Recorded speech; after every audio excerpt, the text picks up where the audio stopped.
And Nabi sallallahu alayhi wasallam was asked by Abu Dharr radiyallahu anhu. Abu Dharr came to Nabi sallallahu alayhi wasallam and he said to him, Awsini ya Rasulullah, Awsini, give me advice. It's good from time to time to go to people that are more learned than you and ask them for advice. For Nabi sallallahu alayhi wasallam, he said to him, إذا عملت سيئة فأتبعها حسنة تمحها. That if you were to intentionally commit a sin, عملت is different to فعلت. عملت means to intentionally commit a sin. سيئة, التنوين on سيئة meaning any sin. النكرة تفيد العموم. Any sin. Major sin, minor sin, you name it, as long as it's a sin. If you did intentionally, you committed any sin, what do? He said to him, فَأَتْبِعْهَا حَسَنَةً. Immediately, follow it up with a good deed, any kind of good deed, follow it up. Don't sit there and say, this is not the right time to ask Allah for forgiveness. There is no such thing as a bad, inappropriate time to make dhikr of Allah and to seek forgiveness of Allah.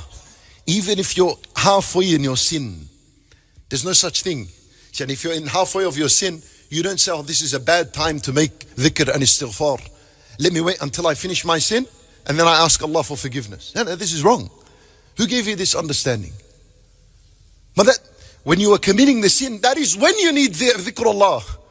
So it can get you away from this desire, from this temptation. Because at that moment the heart is dead. And nothing would revive the heart other than dhikrullah. So إذا عملت سيئة فأتبعها حسنة. Immediately follow it up with a good deed. Any kind of good, do anything. What's the result? تمحوها. It wipes it away. Then Abu Dharr radiyallahu anhu, وجزاه الله خيرا, he asked a very important question. He said to him, Ya Rasulullah, he said to him, أَمِنَ الْحَسَنَاتِ لَا إِلَهَ إِلَّا اللَّهِ. It's from among the hasanat, saying La ilaha illallah. That's a big question. When Nabi sallallahu alayhi wasallam answered him, but the answer is huge, it's incredible. He said to him, هِيَ أَفْضَلُ الْحَسَنَاتِ. It is the best of the good deeds. Nothing is better than La ilaha illallah. Nothing. You know why? Because the best of the good deeds is the obligations. The most beloved deeds to Allah are the obligations.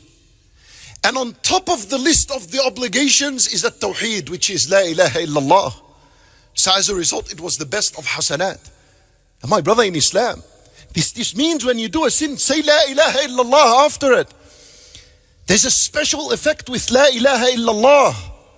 When you combine it with sins, it dissolves the sins, dissolves them.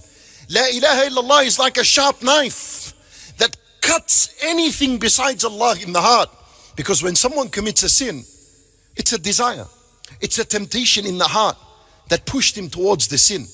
There's something in the heart other than Allah that pushed you to the sin. Because Allah Azza wa Jal, إِنَّ اللَّهَ لَا يَأْمُرُ بِالْفَحْشَاءِ. إِنَّ اللَّهَ لَا يَأْمُرُ بِالْفَحْشَاءِ. Allah Azza wa Jal doesn't command people to commit sins. Allah doesn't command us to do that. So if you commit a sin, you followed someone else. You followed your nafs. You obeyed the shaitan. Allah Azza wa Jal said, يَا أَلَّا تَعْبُدُوا الشَّيْطَانَ أَلَمْ أَعْهَدْ إِلَيْكُمْ يَا بَنِي آدَمْ أَلَّا تَعْبُدُوا الشَّيْطَانَ. Didn't I tell you, oh man, do not follow the shaitan? So you obeyed, you followed something. And then you need to cut that out of your heart. How do you do that? With La ilaha illallah. And La ilaha illallah can only come from the heart and then uttered on the tongue. While ulama rahimahumullah, they said, لأن حروف لا إله إلا الله جوفية. The letters of La ilaha illallah are all internal letters. This is symbolic, and it implies the fact that it is supposed to come out min al-jawf. It comes out internally from inside, from the heart. And then it's uttered on the tongue. And you say La ilaha illallah after a sin. Wallahi, it's as though you poured ice on something that is hot, because sins, they have heat to it. تطفئ الخطيئة كما يطفئ الماء النار Oh, Nabi Sallallahu Alaihi Wasallam said, تَحْتَرِقُونَ تَحْتَرِقُونَ. When the Nabi Sallallahu Alaihi Wasallam described sins, he compared them to fire. Someone burning. You know, if we put petrol and burn someone, what happens? He runs left and right. The only thing is just turn me off right now. Or if not, just let me die from my misery. That's how sins are. But in the spiritual world, they're like this. We need to see them like this and deal with them like